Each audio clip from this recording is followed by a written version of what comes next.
Food पर हमने कोई रेस्ट्रिक्शन नहीं लगाया है। हमने उसको फ्री छोड़ दिया है कि आप कुछ भी खाएँ और जो खाद्य योग्य पदार्थ है वही खा सकता है, जो खाद्य योग्य पदार्थ नहीं है उसे कैसे खाएगा? लेकिन जो नशा वाली बात है, नशा तो कोई भी छोड़ सकता है, वो ज़रूरी नहीं है, बल्कि नशा हमारे समाज के लिए बहुत बड़ी बीमारी है। तो एक तरह से ये अभियान है कि जो बौद्ध हम कह रहे हैं अपने आप को, और झंडा अगर आपके घर पे लगेगा और आपके इलाके से कोई व्यक्ति गुजरे, तो उसके भीतर एक आपके घर के प्रति जो एक विश्वास पैदा होना चाहिए कि ये घर जो है किसी बौद्ध का है, मैं यहाँ पर स्टे कर सकता हूँ, मैं यहाँ पे सुरक्षित महसूस करता हूँ, मुझे यहाँ पे अच्छा व्यवहार देखने को मिलेगा। तो ये जो व्यवहार है अभी तक हमारे समाज में स्थापित नहीं हुआ है। और यहाँ तक कि जब हम शादी-ब्याह करने जाते हैं, तो हमने अक्सर सुना है कि अगर लड़का और लड़की बौद्ध होंगे तो चलेगा। ये चलेगा बड़ी मतलब जो है बहुत भारी मानसिक पीड़ा देती है, जबकि लोगों को ये कहना चाहिए कि हमें केवल बौद्ध लड़का या बौद्ध लड़की ही चाहिए, हमें उन्हीं से शादी करनी है। उनका जीवन जो है, उनकी दिनचर्या जो है बहुत अच्छी होती है, बहुत अनुशासित होते हैं, बहुत योग्य व्यक्ति होते हैं। तो जो गलत बातें जो हैं या कहें कि मतलब जो है समय के साथ में जो है कुरीतियाँ या संगतियाँ पैदा हो गई हैं बौद्ध समाज में, और जो बौद्ध समाज का निर्माण हो ही नहीं पाया है। बाबा साहेब को समय नहीं मिल पाया, जिसकी वजह से उस समाज का निर्माण ही नहीं हो पाया, गुण आ ही नहीं पाए। तो उन गुणों का जो है प्रचार-प्रसार करने का हम भरसक प्रयास करेंगे। इसी का अभियान हमारा जो है उद्देश्य यही है दिलबाग जी, कि हम जो है जो बुद्ध जिन्होंने मानवता के लिए बहुत बड़ा काम किया और मानवता के लिए जो मनुष्य के जीवन में, प्राणी मात्र के जीवन में जो दुःख होते हैं, उन दुखों को दूर करने के लिए एक मार्ग दिया। लेकिन आज जो है पूरा संसार जो है उस मार्ग से बहुत दूर है और विशेष तौर पर भारत की स्थिति बहुत भयानक है। तो लोग जो अशांति में फँसे हुए हैं, हिंसा में फँसे हुए हैं, सांप्रदायिकता में फँसे हुए हैं, तो उनके बीच जाकर ये काम करना धार्मिक काम जो है, ये उद्देश्य लेके चल रहे हैं। सबसे पहले तो जिस महापुरुष के मार्ग को हम पूरी दुनिया को बताने का काम करने जा रहे हैं, तो हमें ये समझना चाहिए कि वह महापुरुष पूरी दुनिया में अनुशासन के बारे में सबसे बड़ी पहचान उनकी है। भगवान बुद्ध को एक अनुशासित व्यक्ति के रूप में दुनिया जानती है और उनसे बड़ा अनुशासक या अनुशासित व्यक्ति कोई रहा हो, मेरी समझ से बाहर है। और उन्होंने ना केवल खुद को अनुशासन ढाला, बल्कि जो भिक्षु संघ जिसका निर्माण किया, वह भिक्षु संघ भी बहुत लंबे समय तक जो है अनुशासित ढंग से चला और अपनी कार्यशैली में अनुशासन को बहुत तवज्जो दी। लेकिन समस्या ये है कि हम अनुशासन से हमेशा बाहर हो जाते हैं।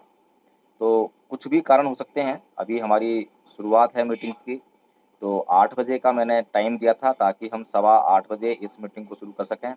मैं करेक्ट 8 बजे जो है मीटिंग को शुरू कर दिया था मैंने जो है, लेकिन सवा 8 बजे के बाद ही हम लोग जुड़ पाए हैं।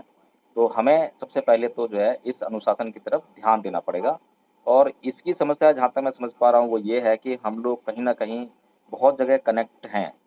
बहुत सारी संस्थाओं से, बहुत सारे संगठनों से हम कनेक्ट हैं और हमें क्योंकि हम सामाजिक कार्यकर्ता हैं, तो हर जगह जो है अपनी जो उपस्थिति है दर्ज करानी भी पड़ती है। तो निस्संदेह अभी जो है यहाँ पर ध्यान जो है कम आ रहा होगा, लेकिन ज्यों-ज्यों यह काम आगे बढ़ेगा, तो हमारा ध्यान जो है यहाँ पर स्थिर होने लग जाएगा। तो जैसा कि हमने पिछली बार जो है फंड्स के लिए बात की थी और हम पिछली बार मीटिंग में सिर्फ़ 11 लोग थे। 11 लोग ट्रस्टी थे। शायद मीटिंग हमारी 22 या 23 तारीख को थी। तो 23 तारीख को मीटिंग थी और आज 25 तारीख है। इस 2 या 3 दिन के समय में जो है, हमने 11 ट्रस्टियों से संख्या बढ़ाकर 30 कर दी है।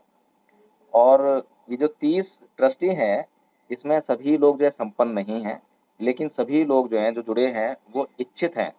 उनकी इच्छा है कि वो इस जो मूवमेंट हम लेकर चल रहे हैं, उसमें वो अपनी सहभागिता निभाएँ। इसलिए उनको सबको जोड़ा है और बहुत से लोगों ने जो है संपन्न लोग हैं, उन्होंने पेमेंट भी कर दी है। कुछ लोगों ने 2 बार में पेमेंट करने का वादा किया है, कुछ लोगों ने अगले महीने पेमेंट करने का वादा किया है। कुल मिलाकर जो है पेमेंट की जो निश्चितता है वो हो गई है, इसीलिए उनको जो है यहाँ पर इस ग्रुप का सदस्य बनाया गया है। हमारा लक्ष्य था 2 लाख रुपए इकट्ठा करने का। इस 2 लाख रुपए में से लगभग हम मान के चल रहे हैं कि 1 से 1.5 लाख के बीच में जो है, जो कार्यक्रम 4 जून को हो रहा है, उसमें लग जाएँगे। और जो 4 जून का कार्यक्रम होगा, उसके लिए हम जो है 500 धम्म ध्वज खरीदने का प्लान कर रहे हैं। तो 500 धम्म ध्वज हमारे पास आ जाएँगे, जिसमें से कि लगभग 100 धम्म ध्वज जो है हमारे इस प्रोग्राम में काम आ जाएँगे। 400 धमध्वज हमारे पास बच जाएँगे, जिनको लेकर हम जो है इस अभियान को शुरू करते हुए आगे बढ़ जाएँगे। तो हमारी जो व्यवस्था है आगे की जो है, तो लगभग 50,000 रुपए हमारे कैश इन हैंड रहेंगे, तो उसको लेकर हम जो है बहुत सुविधाजनक तरीके से ये काम कर सकते हैं। तो दूसरी बात ये है कि उस दिन 22 और 23 तारीख को हमारी लास्ट मीटिंग थी, तो जितने भी हम साथी जुड़े थे, हम सब ने यह वायदा किया था अपने आप से कि हम जो है अपनी पेमेंट जमा करा देंगे और दूसरी बात ये थी कि हम एक-एक ट्रस्टी और जो है ट्रस्ट को देंगे। तो मैं जानना चाहूँगा थोड़ा-सा जो है अगर स्टेटस जो है क्योंकि कुछ साथियों की समस्या है, तो उन्होंने साफ-साफ बोल दिया था कि इस वक़्त उनके पास पेमेंट नहीं है, वे बाद में दे देंगे। तो कोई दिक्कत नहीं है, साफ बोलना बहुत ज़रूरी है, कहीं पर भी हम लोग जो हैं संदेहों में ना रहें, किसी भरोसे में ना रहें और हमें अपना इंतज़ाम स्वयं करना है। हम लोग जो है खुद से अब ये तय करेंगे कि हमें अभी फंड्स चाहिए और हाँ, हमारे साथ में एडवोकेट प्रकाश जी हैं गुजरात से, वो हैंड रेज़ कर रहे हैं। जी, प्रकाश जी। तो ये एक सामाजिक भावना है, बिना इस बात को सोचे कि हमारे अन्य साथी जो है कितना दे रहे हैं, कब तक दे रहे हैं। हमें अपने स्तर से देना होता है, हमारे पास अगर व्यवस्था है तो हम दें, व्यवस्था नहीं है तो हम साफ-साफ बोलें। एक-दूसरे को साथ लेने की भावना होनी चाहिए और समता में रहना चाहिए, समानता स्थापित हमें अपने भीतर करनी चाहिए। तो कार्यक्रम ज़्यादा दूर नहीं है, 4 तारीख बहुत दूर नहीं है, तो हमें जो है थोड़ा-सा इसमें प्रॉम्प्ट होना पड़ेगा, तेज़ी दिखानी पड़ेगी। दिलबाग जी, क्या आप बता सकते हैं कि एजुकेशन का उद्देश्य क्या होता है? अभी तक जो हम देखते हैं कि आज हमारा समाज एजुकेटेड हो गया है, लेकिन आज भी हमारे समाज में ये बातें उठ रही हैं कि हमारा संविधान खतरे में है, हम सत्ता में नहीं पहुँच पा रहे हैं, हमारे बीच में से जो है जो एमएलए, एमपी आते हैं, वे लोग जो हैं बिकाऊ होते हैं, हमारे लिए काम नहीं करते हैं। तो ये अपलिफ्टमेंट जो है किसका हो रहा है? व्यक्तिगत हो रहा है या समाज का हो रहा है? जी, तो ये समाज का क्यों नहीं हो रहा? और शिक्षा तो हम ले रहे हैं, डिग्रियाँ हमारे पास आ गई हैं, पहले से बहुत ज़्यादा हम उन्नत हैं, पढ़े-लिखे हैं, पैसे भी हमारे पास हैं। तो दिलबाग जी, जिस शिक्षा की आप बात कर रहे हैं, अगर उन डाउन ट्रोडन पीपल्स को जो है, पर्सन्स को अगर हम शिक्षा दे देते हैं, उनको हम स्कूल में भेज देते हैं, कॉपी-किताब की व्यवस्था करा देते हैं, तो क्या वे जो है समाज की प्रगति में भागीदार बनेंगे? समाज सोचेंगे? अभी तक जो है, जो रिज़ल्ट्स हैं, वो ज़्यादा संतोषजनक नहीं हैं और कारण ये है कि हमने जो है सामाजिक शिक्षा नहीं ली, केवल स्कूली और कॉलेज शिक्षा ली, जो कि हमने अपने नौकरियाँ हासिल करने के लिए, अपना जीवन यापन करने के लिए ही ली। तो हम जो है थोड़ा-सा वो काम करने जा रहे हैं, जिससे कि जो एजुकेशन हम ले रहे हैं, जो धन हम कमा रहे हैं, उसको जो है हम सब मिलकर जो है समाज के लिए कैसे प्रयोग में लाएँ, एक-दूसरे का साथ कैसे दें, जो हमारे भीतर से जो है, जो कारुणिकता होती है, कारुणिक जो भाव होते हैं, बिल्कुल नष्ट हो चुके हैं। हम सेल्फ इंस्टिक्ट हो गए हैं, अपने तक सीमित हो गए हैं। तो हम अपने से निकल कर, अपने पड़ोसी के पास जाकर देखें कि वो दुखी है, तो उसका दुःख कैसे दूर किया जाए। समाज में कहाँ का जैसे आप जो है दूसरों का दुःख दूर करने की बात कर रहे हैं, तो यही सामाजिकता है। तो हम लोग जो है ये जो धम्म का प्रचार करने का जो काम कर रहे हैं, इसमें जो है बहुत सारी चीज़ें शामिल हैं। जहाँ ज़रूरतमंदों को जैसे भी ज़रूरत होगी, हमारे पास जो भी साधन होंगे, उनसे जो है उनको ज़रूरत भी पूरी की जाएगी।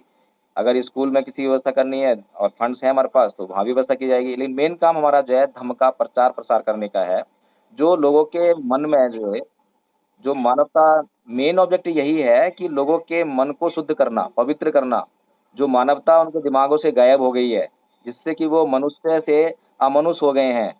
तो उनको जो है दोबारा से मनुष्यता की तरफ जो है लेकर आना और एक भाईचारा कायम करना। और जो बौद्ध धर्म है, एक जो बौद्ध होने का जो गुण होना चाहिए, वो हमें दिखाई नहीं देता है। तो बौद्ध हों, तो अच्छे बौद्ध हों और सामाजिक बौद्ध हों, अपने लिए केवल जो है नाम मात्र के बौद्ध ना हों, ये सब जो है हम संकल्प लेके चल रहे हैं। इसीलिए हमने अपने इस अभियान को नाम दिया है विश्व अशांति निवारण अभियान।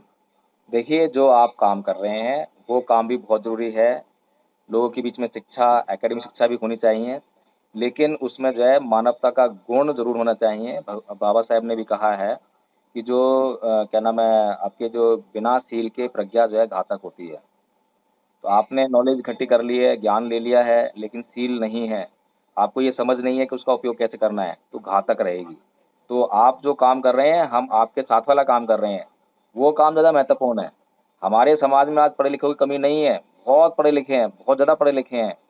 तो हमारा जो है उद्देश्य यही है दिलबाग जी, कि हम जो है जो बुद्ध जिन्होंने मानवता के लिए बहुत बड़ा काम किया और मानवता के लिए जो मनुष्य के जीवन में, प्राणी मात्र के जीवन में जो दुःख होते हैं, उन दुःखों को दूर करने के लिए एक मार्ग दिया। लेकिन आज जो है पूरा संसार जो है उस मार्ग से बहुत दूर है और विशेष तौर पर भारत की स्थिति बहुत भयानक है।